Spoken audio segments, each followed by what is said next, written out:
Shalom, berjumpa kembali dengan Renungan Suara Gembala hari ini. Bapa Surgawi, kami sangat bersyukur dan sangat berterima kasih atas segala berkat kasih karunia yang Tuhan limpahkan dalam hidup kami. Kami akan kembali belajar merenungkan kebenaran firman Tuhan yang menjadi dasar dari kehidupan kami. Urapilah kami dan nyatakan kehendak Tuhan untuk kami lakukan hari ini. Terima kasih Tuhan Yesus, haleluya, amin. Tema firman Tuhan saat ini adalah karya ilahi dari Titus pasal yang ketiga, ayat yang keempat sampai ayat yang keenam. Demikian bunyi firman Tuhan. Tetapi ketika nyata kemurahan Allah, Juru Selamat kita, dan kasih-Nya kepada manusia, pada waktu itu Dia telah menyelamatkan kita, bukan karena perbuatan baik yang telah kita lakukan, tetapi karena rahmat-Nya oleh pemandian kelahiran kembali dan oleh pembaruan yang dikerjakan oleh Roh Kudus, yang sudah dilimpahkannya kepada kita oleh Yesus Kristus Tuhan kita. Kemurahan Allah atas kehidupan manusia nyata melalui Tuhan Yesus Kristus yang datang ke dunia menjelma menjadi manusia. Karena memang melalui Tuhan Yesus Kristus yang pertama Allah menyatakan kemurahan-Nya. Jadi kita sesungguhnya tidak layak di hadapan Tuhan karena kita ini manusia berdosa, telah kehilangan kemuliaan Allah, dan melalui Yesus Kristus Allah menyatakan kemurahan-Nya, menyatakan rencananya, menyatakan kehendak-Nya untuk mengasihi kita umat manusia, untuk mengembalikan kita pada posisi yang tepat, posisi yang benar di hadapan Tuhan, sesuai dengan awal penciptaan manusia. Jadi Allah memberikan kelimpahan kemurahan kepada kita melalui Yesus Kristus. Kemudian yang kedua, melalui Yesus Kristus Allah menyatakan keselamatan. Jadi melalui kematian Tuhan Yesus Kristus di Bukit Golgota, di atas kayu salib, dosa-dosa manusia diampuni, kita disucikan, kesalahan dan pelanggaran kita di masa lalu tidak diperhitungkan oleh Tuhan.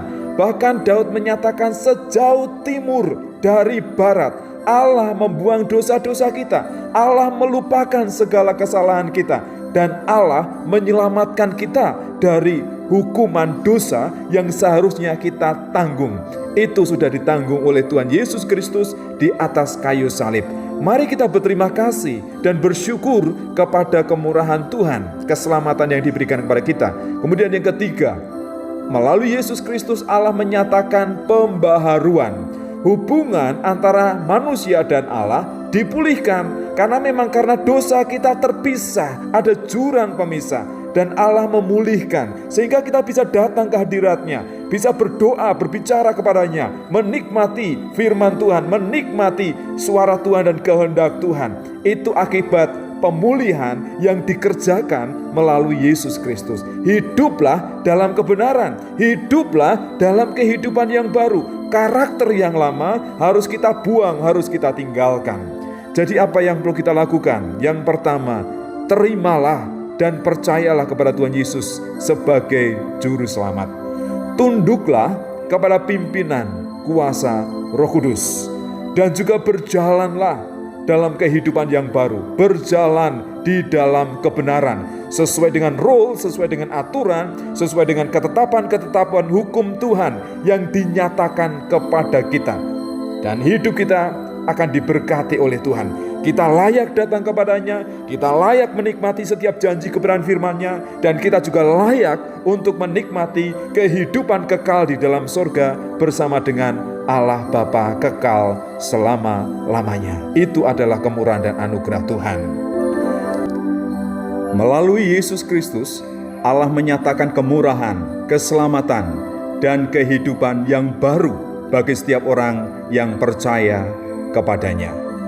Bapa, kami mengucap syukur di dalam Yesus Kristus, Engkau menyatakan kemurahan, Engkau menyatakan keselamatan, dan juga menyatakan pembaharuan atas posisi, kondisi, dan keadaan kami yang dulu terpisah dari Allah karena dosa. Engkau menyelamatkan, mengampuni dosa-dosa kami, sehingga kami bisa berkomunikasi dengan Allah, sehingga kami bisa berbicara dengan Allah Bapa, dan kami juga berhak menikmati janji-janji kebenaran firman Tuhan hidup yang kekal di dalam kerajaan surga bersama dengan Allah Bapa. Itu semua karena karya Yesus Kristus di atas kayu salib di Bukit Golgota. Tuhan, kami rindu memberitakan Injil kepada orang lain, menyampaikan berita keselamatan di dalam Tuhan Yesus Kristus kepada orang lain, sehingga keselamatan bukan hanya untuk diri kami sendiri, tetapi juga dinikmati oleh orang lain. Urapilah kami, pakailah kami Tuhan, dan layakkanlah kami sebagai ucapan syukur dan terima kasih kami kepada Tuhan. Kami ingin membagikan dan menyatakan kasih Kristus kepada sesama kami. Urapilah kami Tuhan sekali lagi. Semua orang percaya kiranya Engkau berikan kekuatan, kemampuan, hikmat, akal budi, dan kebijaksanaan. Terima kasih Bapa, dalam nama Tuhan Yesus Kristus. Haleluya. Amin.